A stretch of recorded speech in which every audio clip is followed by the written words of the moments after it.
It's almost summer, and we've got some great advice for you about your deck.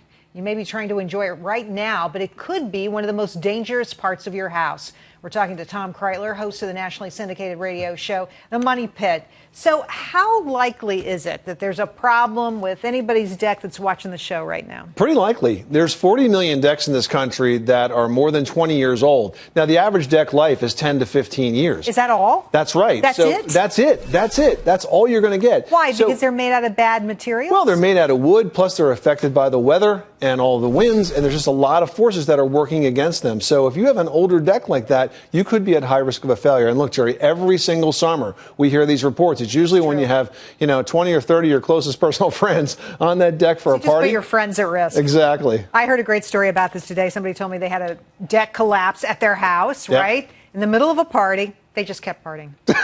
Okay, so let's talk about warning signs, because you kind of can tell if something bad's going to happen. How? The most common way that decks fail is when the ledger board separates from the house. What? So the ledger board is the beam that connects the deck to the house. Now, if that's just nailed, it's not enough. You need to use bolts on something like that, but that's the weak point. Now, as a consumer, there are really 5 things that you can check for. The first one is missing connections or loose connectors. If you see loose connections, That mean the screws? Well, it could be the stairs, it could be the railings, it could be the beams. If they're loose, that's a problem. The second thing is missing connectors, because when you put the floor joists together, when you put the railings together, you have to use brackets.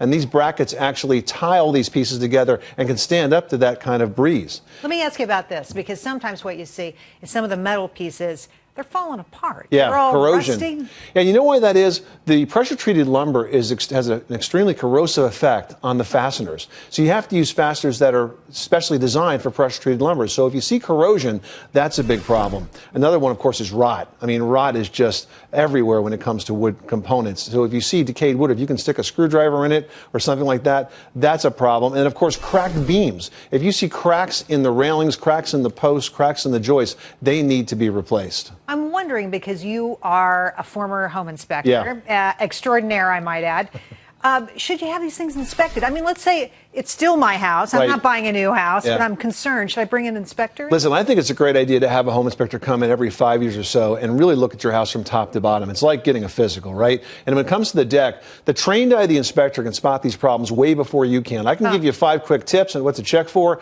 but an inspector's going to see a lot more than that. Well, okay, so how do I test it myself, though, if I'm concerned and I don't want to go spend $300 or $400 for an inspector? Yeah, well, those are things you should look for. And we talked about the loose connections and the missing connectors, things like that you can see. That's sort of 5-point inspection. Materials that are more heavy duty, like you say pressure-treated wood, but aren't there other materials that are better?